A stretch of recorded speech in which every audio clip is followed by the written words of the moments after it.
Olá, bom dia, boa tarde, boa manhã, boa madrugada. Seja muito bem-vindo, bem-vinda, meu amigo, minha amiga, aqui do Quai também.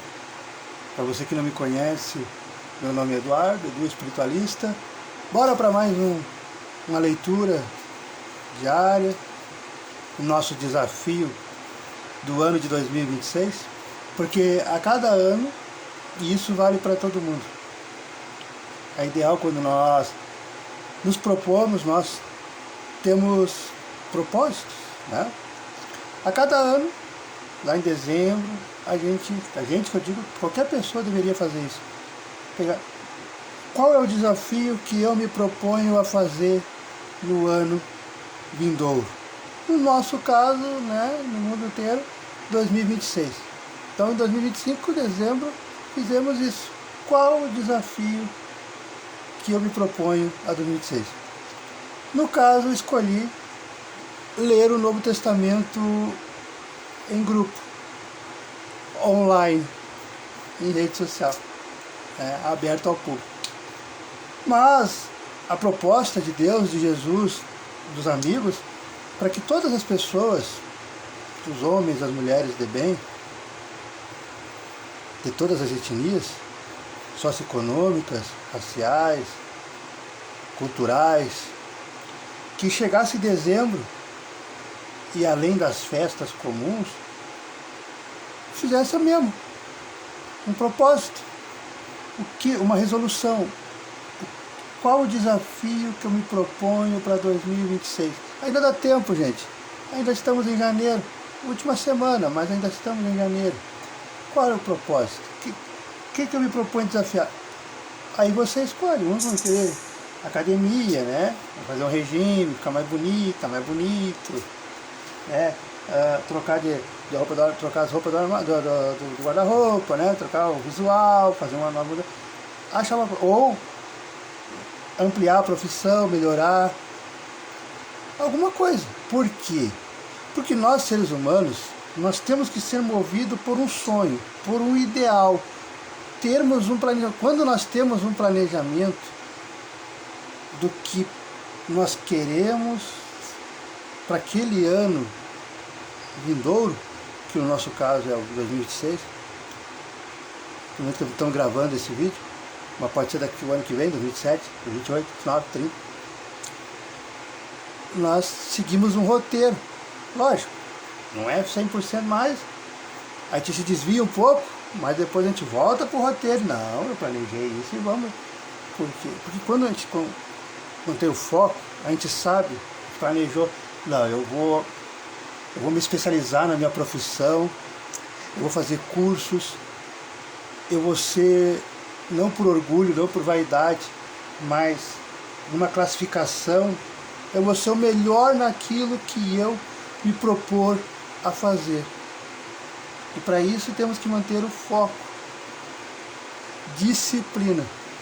Por isso que para mim a doutrina espírita não é qualquer pessoa, porque a primeira coisa que a gente aprende, e a vida inteira, são só 3 coisinhas. Disciplina. A segunda, disciplina. E a terceira, que é diferente, disciplina. Disciplina. Para manter o foco. Então, a proposta foi essa, né? Ache um propósito para o seu ano 2026. Aí você escolhe, né? Fazer regime, ir para academia, trocar de carro, trocar de profissão, melhorar, fazer cursos, se especializar na sua própria profissão, sem precisar sair do seu local de trabalho, da sua profissão, mas se especializar, né? Procurar ser melhor, sempre procurar crescer. Para isso tem que ter uma resolução, tem que ter um planejamento. E por isso que nós sempre vocês vão ver em dezembro, janeiro, eu anunciando novos projetos. Mas eu pretendo que sejam projetos que nem esse de 2026, coletivo. Bora lá? Feitas as apresentações, fala para os amigos que estão chegando agora, pela primeira vez aqui no Quai. Feitas as apresentações, vamos fazer a nossa prece de abertura, para não se alongar. Deus, Pai de infinita bondade, soberanamente justo e bom, que a todos acolhe com amor e caridade, trazendo para nós essa linda resolução.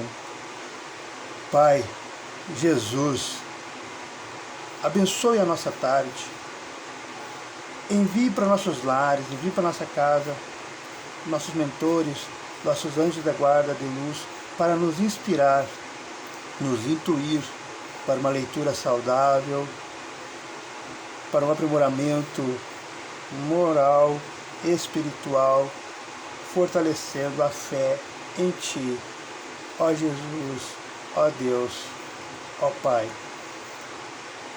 Com a presença dos amigos de luz, vamos fazer o Pai Nosso e agradecer pelo esse início de estudo.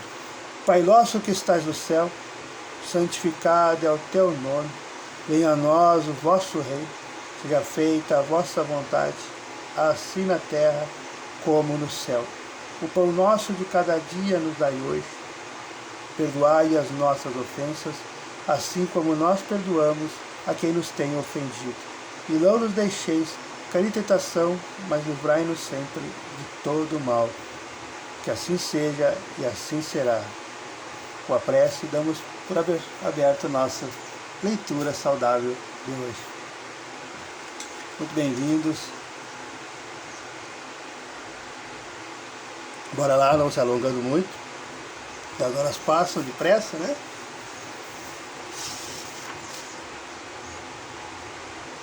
Vamos estudar sobre a cura do homem com as mãos atrofiadas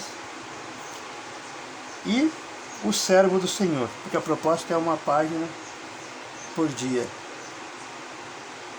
E até para os irmãos, as irmãs, as amigas verem que a gente consegue, a gente, que eu digo, o ser humano, a ler uma página por dia. Lógico, não precisa ser assim online como eu estou fazendo, mas você internamente, você sozinho, não consegue dar uma página, 10 minutinhos, propor 10 minutinhos do meu dia, tal horário, eu vou ler. Nem que ler só um parágrafo. Porque nós temos que estar sempre em contato com Deus, com Jesus. Porque as tentações do mundo estão sempre aí. E fazem de tudo para desviarmos o foco. Não é à toa que tocamos no assunto do foco no início da nossa ligação, da nossa conversa entre amigos. Aí bora lá, Eduardo, não enrola. Cura do homem com as mãos atrofiadas. Para quem gosta, assim como eu, quando eu vejo, para pesquisar, para olhar, para ver onde é que está esse texto lá na Bíblia. Está em Marcos, versículo 3, do capítulo 1 até o 6. E encontramos também em Lucas, capítulo 6, versículo 6 até o 11. Então, Marcos, no seu diário, né? no seu blog, no seu site, ele nos relata: tendo partido dali, Jesus entrou na sinagoga dos fariseus. Ele foi no meio das cobras. Aí Jesus era peitudo, ele entrou no meio das cobras lá, sabendo que não gostavam dele. Entrou na sinagoga deles, ou seja, entrou na sinagoga dos fariseus. Estando ali, um homem com uma das mãos atrofiadas. Então, entre os adeptos, os religiosos da sinagoga, entre o público, tinha um homem com a mão atrofiada, né? Geralmente com a mãozinha torta, mãozinhas tortas. Aí os fariseus, como muitos fazem com nós, por isso que nós temos que estar sempre atentos a quem faz perguntas para nós, porque às vezes estão com más intenções. Por isso que nós temos que estar sempre lendo porque daí a gente aprende a interpretar o contexto daquela pergunta. O que tem por trás daquela pergunta do fulano e da fulana? Porque às vezes parece uma pergunta inofensiva, mas é puro veneno. E isso vale para nossas vidas particulares. Parece chocante, parece bobagem, parece que não tem nada a ver. Mas tem. Tem muito a ver. Então os fariseus perguntaram: Jesus,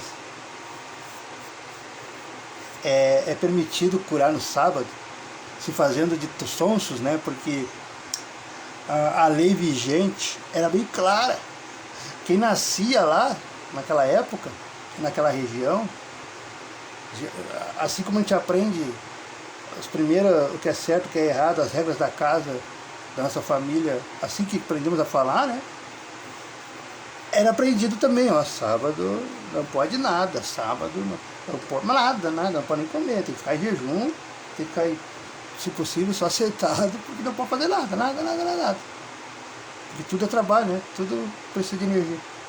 Então, era lei de todo mundo sabia. Então foi uma pergunta querendo instigar. Querendo assim, ó, será que ele vai, como que ele diz assim, ó, eu vou instigar esse Jesus, esse Nazareno, para ver se ele vai ter coragem, se ele vai ter audácia, se Jesus vai ter audácia de, na nossa casa, na nossa igreja, na nossa sinagoga, na nossa cara, que foi esse o pensamento dos fariseus. Eram hipócritas, eram ruins, assim como tem muitas pessoas assim, de ir contra a lei. Porque se ele for contra a lei na nossa cara, nós temos testemunha. E aí nós vamos lá entregar para os romanos e vamos prender ele. Ele não vai ter essa coragem. Nenhum homem ousou até hoje fazer isso. Não é esse filho do carpinteiro que vai fazer. Esse foi o pensamento que passou na cabeça do fariseu. Não foi uma perguntinha inocente. Porque o fariseu sabia. Pois ele era o doutor das leis. Doutor das leis por quê? Porque ele lia, que nem nós, assim, a gente lê, então a gente sabe o que é certo e o que é errado na Bíblia. A mesma coisa é eles. Né? É isso que tu quer no sábado. Jesus, porém, disse. Aí Jesus sempre vinha com, né, para pegar na mente, né? E é isso que nós devemos aprender. Jesus, porém, diz, faz uma pergunta: qual dentre vocês, isso vale para nós também, qual dentre vocês é o homem que, tendo uma ovelha, se essa ovelha chegar a cair num fosso, fosso, o que é fosso, gente? Um buraco, uma cova, um poço, uma cisterna. A ideia parece ser de uma ovelha que cai no fosso ao tentar beber água, que era muito comum na época, né? Eles eram criadores de ovelha, por isso o termo pastoreio, pastor. Qual dentre vós é o homem que, tendo uma ovelha, se vier a cair num fosso, num buraco, numa vala, né,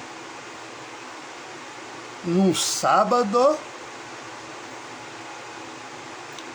não agarrará e erguerá ela, não irá socorrer, ou vai deixar a ovelhinha morrer, a sua propriedade, que vai te fazer falta?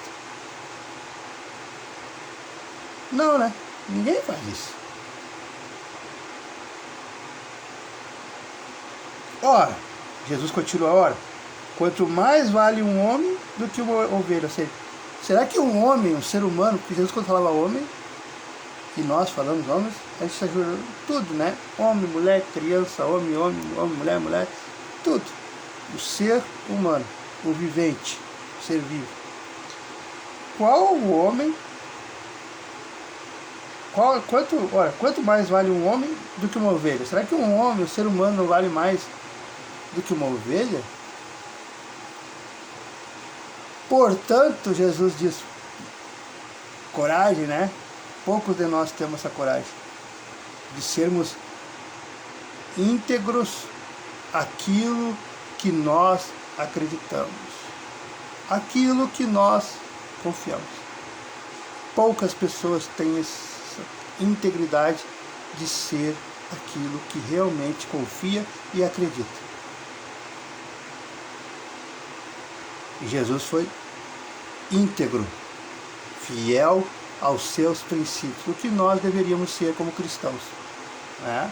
Porque a gente acredita que ele existe, a gente lê, a gente vai na Bíblia, vai no Evangelho, vai nos lugares, mas por convenções sociais a gente se afasta, a gente nega, a gente dá um jeitinho de esconder, ou fazer vista grossa, aceitar os erros dos outros e participar ali em comum. Então, ora, quanto mais vale um homem do que uma ovelha. Portanto, Jesus dá a resposta. É lícito, é da lei sim fazer o bem no sábado.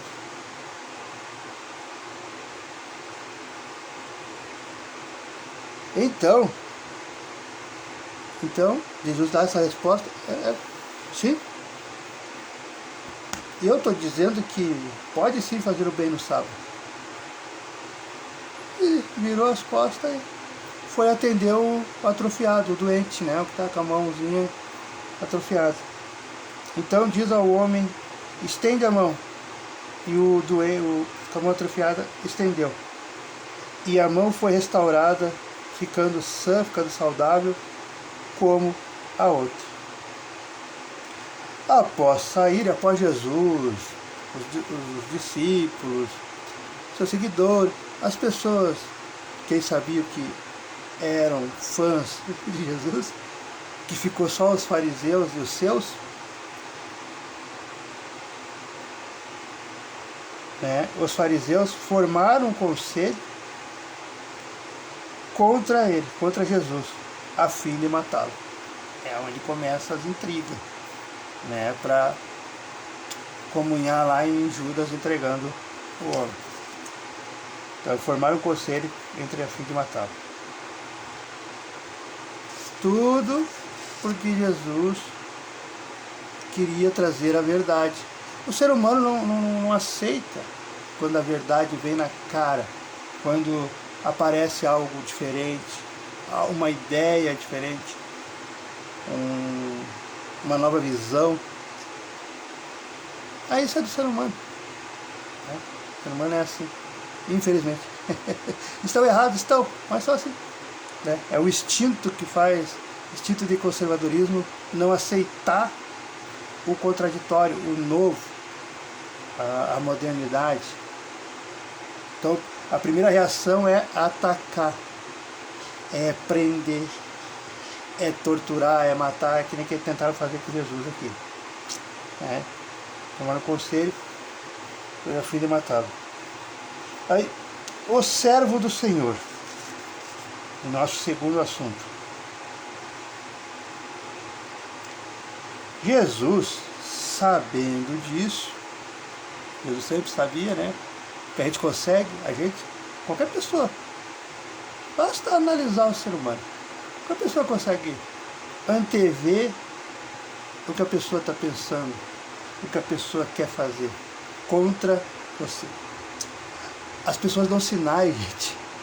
É que o ser humano no dia a dia correndo, e olha, mas as pessoas dão sinais, principalmente os mau caráter. Dão sinais. E a gente que sabe ler, lê assim, ó. É um vídeo. Então, Jesus, sabendo disso, saiu da sinagoga. A multidão continuou seguindo, né? Seguiram uma turma numerosa, ou seja, uma multidão grande, e Jesus curou a todos, né? Ele fez seu trabalho ali naquele dia. E após terminar o trabalho de cura, Jesus advertiu a multidão para que não tornassem público, que não falasse naquele momento, não saíssem gritando, Jesus me curou, Jesus me curou, Jesus me curou. Naquele momento não era para falar. Depois sim, depois poderia espalhar, mas naquele momento não, porque os ânimos estavam se exaltando, né? Os fariseus estavam lá na igreja, lá, a cabeça quente, louco, loucos para prender Jesus naquele momento mesmo. Então eles estavam só esperando um gatilho, né? Esperando uma coisa. Então, Jesus estava curando no sábado. Como era uma lei civil, era um momento, os fariseus vendo aquele monte de gente sendo curada, eles poderiam ter testemunha, né, contra Jesus. Porque não teria como negar que Jesus trabalhou. Até os romanos, mesmo os romanos gostando de Jesus, eles têm que prender. Então por isso que Jesus diz, gente, vamos ficar em silêncio, porque hoje é sábado. Então, para todos os efeitos, eu não curei vocês hoje de sábado, mas eu curei, porque sábado é lícito trabalhar, não é? Vão deixar de cuidar da família, vão deixar de socorrer um ente querido, vão deixar de... A mulher está grávida ali, trabalha de parto ali, vão deixar de levar para o hospital, vão deixar... Porque é sábado, não me é permitido trabalhar no sábado. Vai no mato, né? É o que Jesus veio explicar isso para o povo. Por exemplo, pode ver que ele faz questão de curar, de trabalhar, porque... Por que nós da doutrina espírita chamamos... Fazer o que eu faço aqui, da palestra, que é palestra, né? Que é o que nós chamamos da doutrina espírita. Sair, ir nas igrejas, ir nos hospitais, coisa. Um trabalho. Porque né? Porque temos que sair de casa, temos que atender as pessoas, temos que, né, pegar o carro, sei lá o que, ou, né, locomover. Então dá trabalho, tem que dar um gasto de energia. E Jesus fez questão, de fora os outros dias normais, continuar a sua rotina. Nisso até os apóstolos devem ter ficado assim. Mas será que Jesus... O que Jesus está pensando em fazer, meu Deus? Imagina, 5, 6 horas da manhã, né? Jesus não estava às 4 horas da manhã, mas 5, 6 horas da manhã, todo mundo ali, né, acordando, né? Cadê Jesus? Eu não acredito. Pedro, eu não acredito. Que, Tiago? Eu não acredito que Jesus vai ter coragem. Hoje é sábado, gente. Está na lei que não podemos trabalhar. Nós temos que ficar aqui em casa, aqui. Porque era a lei, gente, era a lei. Ficar aqui em casa. Se os romanos passam, os fariseus entregar nós, não sei o que vai ser de nós. E aí, Jesus, o que vocês estão fazendo? Levanta. Nós temos muito trabalho para frente. Imagine o pânico. Porque, gente, temos que lembrar, a gente santifica, a gente que eu digo, o ser humano, santifica os apóstolos, né? Parece que eles vieram de outro mundo, assim, já vieram prontos. Hoje são santos, hoje sim, são... Mas naquele exato momento, perante Jesus, na face de Jesus, eles eram homens, e as mulheres também, né? Comuns, iguais, exatamente iguais, eu e vocês. Portanto, quando nós entramos em contato com a Bíblia, os apóstolos, nós temos que, além dos fatos maravilhosos, dos milagres, dos fatos históricos, lindos, maravilhosos, mas nós temos que ter isso em mente. Os mesmos medos, as mesmas contradições, os mesmos vícios que eu tenho, que nós temos, eles tinham. Para vocês terem uma ideia, a mentalidade de hoje de qualquer ser humano é 100 vezes maior a inteligência, o QI, a fé do que os próprios apóstolos. Então, primeira coisa, nada de santificar os apóstolos daquela, agora sim são santos e tal, né? Evoluíram com certeza. Mas naquele exato momento eram homens como nós. Então passava sim todos os medos que passam em nós, todas as inseguranças, todos os traumas, as vergonhas, tudo que nós, seres humanos, passamos. E por que isso? Por que Jesus, na espiritualidade, vem falar o óbvio para vocês que era assim? Que a humanidade escondeu de vocês, né? Botou como homens santos já na hora. Para vocês, para nós entendermos e percebermos que Jesus não escolheu só os apóstolos. Jesus escolheu a humanidade inteira. Porque os apóstolos são só o modelo. E que a gente olha, que a gente vê e que a gente procura ficar igual, ou fazer igual, tentar ser igual. Mas não que eram seres escolhidos à parte. Não. Eles têm todo medo. Então, com certeza, eles também perguntaram para Jesus: Mestre, hoje é sábado. Se os fariseus entregar nós vamos ser presos. Não sei o que vai ser da nossa vida. Aí Jesus com certeza explicou para eles também: isso aí é a invenção dos homens, não tem nada a ver com meu Pai.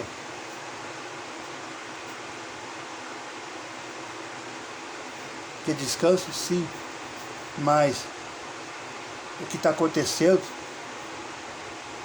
e quem professa essa religião também faz o mesmo jeitinho que os antigos faziam, que é não fazer nada, no sábado.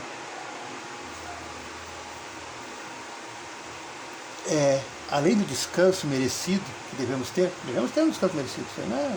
O ser humano precisa.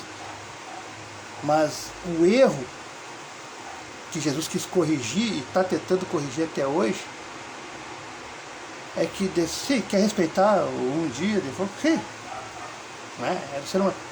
Mas devemos, se tiver a oportunidade de fazer o bem, vamos fazer.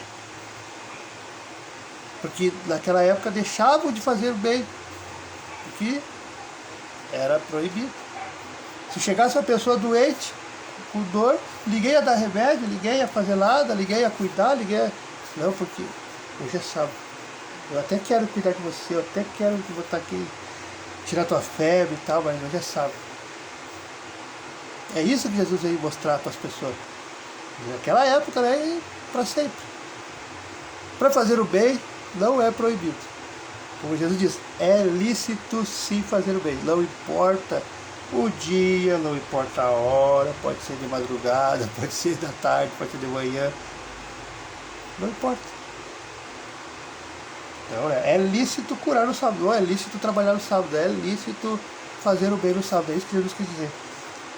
E aqui, então, seguiram as turmas para que se cumprisse.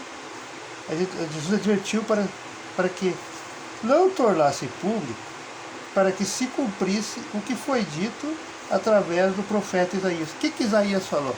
O que Isaías falava, né? Isaías veio antes de Jesus, né? Veio antes.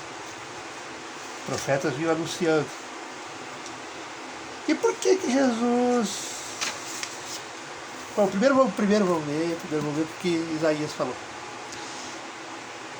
Isaías falava assim, né, para os seguidores dele, o profeta Isaías: Eis o meu servo que escolhi, o meu amado, em quem a minha alma se compraz. Porei sobre ele o meu espírito, e ele anunciará a justiça às nações. Não contenderá, nem gritará. Tudo que Jesus fez, né? E não se ouvirá nas ruas a sua voz. Não quebrará o caniço rachado, não apagará o pavio fumegante, até quando levar a justiça ao triunfo. Em seu nome os gentios e esperarão. Tudo isso Isaías falava. Aí, vamos ver aqui. Eis o meu servo.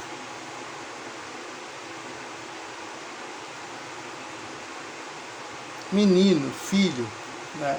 Então, Isaías era o locutor de Deus, né?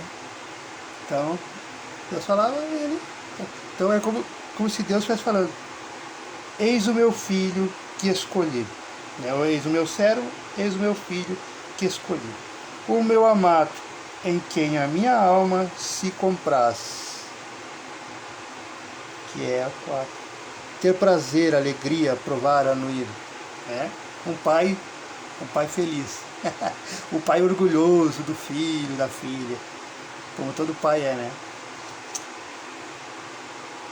Porei sobre ele, sobre o meu filho, o meu espírito, quer dizer, Espírito de Deus, e a quem a minha alma, e anunciará a justiça às nações. Não contenderá nem gritará, e nem se ouvirá nas ruas a sua voz. Porque sempre lembremos, qual foi o diferencial, entre tantos, né? que foram muitos, mas um dos diferencial que deixou a população e os fariseus, os escribas, pensativos. Porque até então, quando apareciam os profetas, batistas, era na gritaria, né? Ia lá no meio do povo, na praça, na rua, lá onde for, e gritando bem alto, falando bem alto, né? Porque é para o povo ouvir, né? E tal. Todo profeta fez isso. E Jesus, não. Jesus era um homem, tirando o poder de Deus que ele tinha, né? E a sua bondade, mas era um homem comum, caminhava, só abria a boca. É isso que as pessoas não entendem. Jesus só abria a boca quando lhe procuravam. Jesus não forçava nada a ninguém. Jesus não força até hoje. Não força ninguém. Jesus não forçava nada. E isso deixava intrigado, porque que homem é esse? Um profeta não é. Porque os profetas, eles gritam, eles chamam a atenção, gritando, falando bem alto, né? Falar bem alto, ficar gritando o tempo todo. Então, Jesus fala alto, mas quando ele vê que tem uma multidão que quer ouvir ele, é diferente dos profetas. O profeta chegava, estava o povo ali trabalhando, ali, vendendo as frutas, coisas, vendendo ali e tal. Chegava no centro da cidade, assim, agora, assim, tá lá, muvuca lá, pessoal entrando nas lojas, saindo, pagando conta e tal, aquela caminhada e tal. E aí eu chego lá e vamos falar de Jesus agora, não sei o que, não sei o que. Vai adiantar? Não vai adiantar. Nenhum faz de nada. Nenhum faz de nada. Porque para Jesus ele te traz na calma, na paciência, no amor. Foi isso que Jesus quis fazer. Mas então, a diferença é essa. Os profetas ficavam se anunciando, gritando, e vai nascer, e vai vir, e tal, vai ser de uma mulher virgem, e não sei o quê. Aí Jesus veio na calma, na tranquilidade, na serenidade. Porque Jesus só abria a boca quando ele via e quando chegavam até ele. Aqui tem uma lição para todos nós, que pouca gente entende. Eu forçar alguém não vai adiantar nada. A pessoa que está doente, seja doente psicologicamente, seja físico mesmo, se ela não perceber,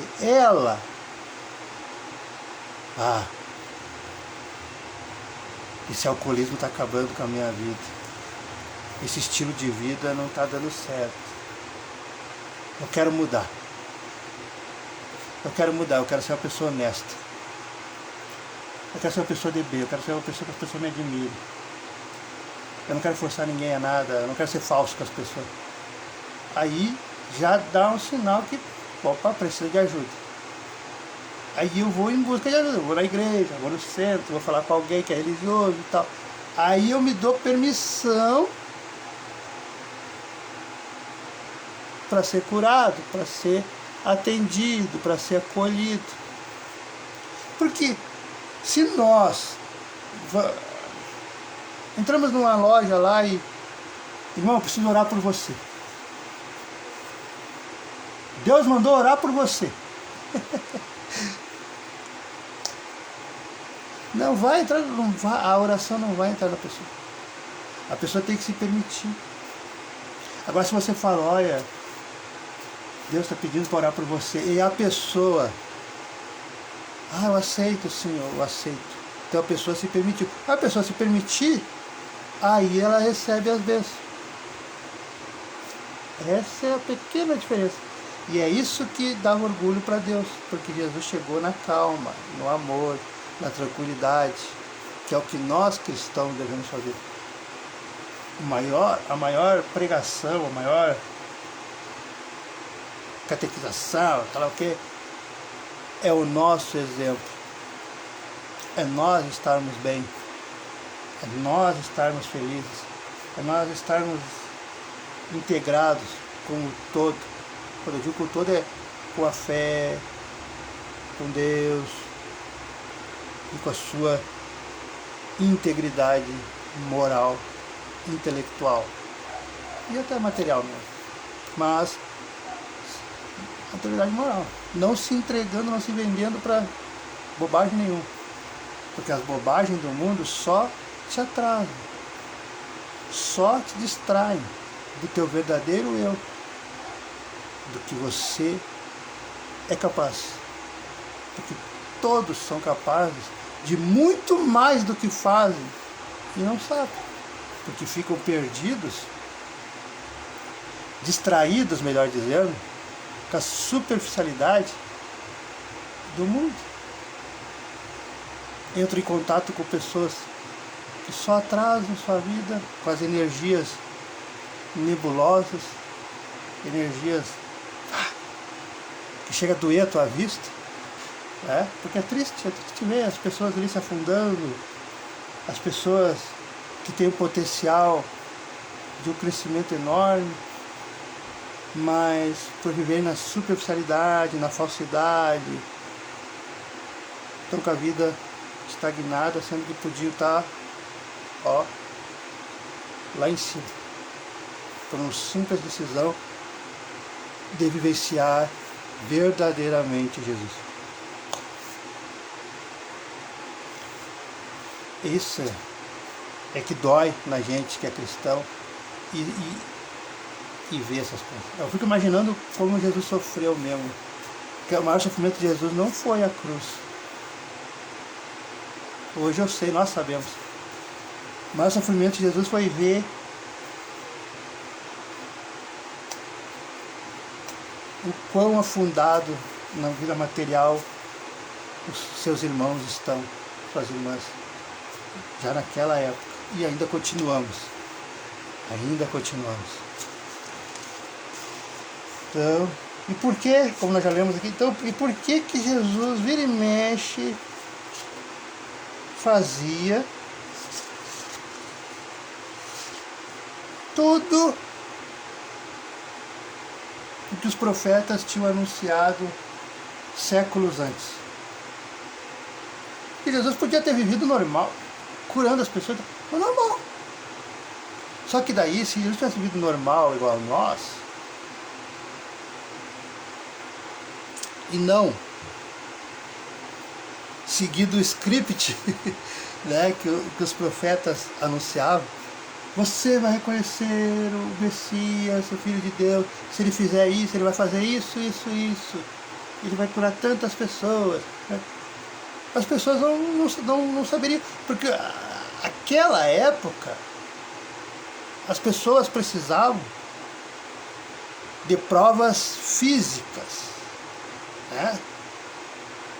A humanidade ainda era uma criança, né? Então precisava de provas físicas. Então Jesus não tinha necessidade de seguir um script, porque dá a impressão que ele escreveu, porque ele sempre tinha que fazer o que os profetas falaram antes, porque era para dar confirmação de que os profetas estavam certos. Só que sempre na época que a gente aparece, as pessoas não entendem não entendem o novo, não entendem a nova visão, não entendem a mensagem, não entendem o real sentido, né? Que é para esclarecer a humanidade, que é para trazer uma nova luz, que é para reviver Jesus, que é para... As pessoas não entendem. Mas daqui a 10, 20, 30, 50, 100 anos, aí vão entender. Era mesmo assim com os profetas. Na sua vida mesmo, na sua vivência, encarnados, as pessoas não entendiam. As pessoas não ouviam. Fala de esse tal de Messias que vai vir. Esse cara fala, já está com uns 40 anos de idade, 50, 60, está quase morrendo. E o tal menino, o tal Messias não nasce nunca. Isso é bobagem. Porque o ser humano quer o agora, quer ele não consegue ver adiante, não consegue ver. Então quando aparece, porque de tempos em tempos Jesus manda, eu não gosto de falar essa palavra porque é tão obsoleta, qualquer um fala isso, mas as pessoas mandam pessoas para relembrar a sua história, para relembrar os seus textos, relembrar as suas palavras, relembrar a sua vida, para que não deixe morrer a mensagem de Cristo. E isso é em todos os lugares, com todos os tipos de pessoas, com todos. Então, nosso estudo terminou, né? Amanhã será Jesus e Beelzebub. Amanhã vai ser polêmico. Amanhã, pelo jeito, deixa eu ver aqui. Amanhã vai ser um textinho meio grande. Então, obrigado pela participação de todos. Obrigado por estarem aqui. Tá? Para não nos alongar muito, nem vou enrolar muito. Vou pedir que pegue um copo com água, etc. E vamos fazer a nossa oração de encerramento. Pai, Jesus, mentores, amigos, irmãos de luz, agradecemos de fundo do nosso coração pela oportunidade que nos deu, por essa leitura saudável, esse ensinamento, essas palavras, essas inspirações, essas mensagens, que de alguma forma servem para o nosso coração, para a nossa vida. Que nós possamos ter a grata bênção de cultivar essas palavras em nosso coração e poder levar adiante, seja com as pessoas que convivem conosco, que moram em nossos lares, sejam com as pessoas que convivem com nós fora de casa e que venham a conviver no futuro. Que cada ser humano que entre em contato com o Teu Evangelho, Pai, seja através de nós, das redes sociais, mas seja através de qualquer outra denominação religiosa, mas que entre no coração a Sua mensagem, o Seu ensinamento, que cada ser humano possa ser uma centelha de luz, um representante, uma representante de você, ó Pai, de você, Jesus, porque é o que todos nós, seres humanos, somos. É o que todos nós deveríamos compreender e entender, que nós somos, sim, artifícios do nosso futuro, que nós somos, sim, os detentores da sua realeza, e que podemos, sim, devagarinho, quase parando, mas podemos, sim, mudar o mundo do jeito que ele está. não dá mais. Há muito sofrimento, há muitas dores, há muita gente adormecida e precisamos esclarecê-los. Precisamos acordá-los, precisamos trazer para o verdadeiro sentido das palavras, dos ensinamentos de Jesus. Enfim, trazer Jesus para o nosso coração, para o nosso dia a dia. E aí, a verdadeira paz, a verdadeira felicidade, a verdadeira harmonia em estar em comunhão com a fé, em comunhão contigo, Jesus, é o verdadeiro sabor de estar em paz na terra. Com o Pai Nosso, damos por encerrado o nosso estudo, a nossa leitura coletiva desta tarde, de segunda-feira. Pai nosso que estais no céu, santificado é o teu nome. Venha a nós o vosso reino. Seja feita a vossa vontade, assim na terra como no céu. O pão nosso de cada dia nos dai hoje. Perdoai as nossas ofensas, assim como nós perdoamos a quem nos tem ofendido. E não nos deixeis cair em tentação, mas livrai-nos sempre de todo o mal. Que assim seja e assim será. Muito obrigado a todos. Uma ótima tarde, uma ótima noite, bom trabalho, bom descanso e até logo mais.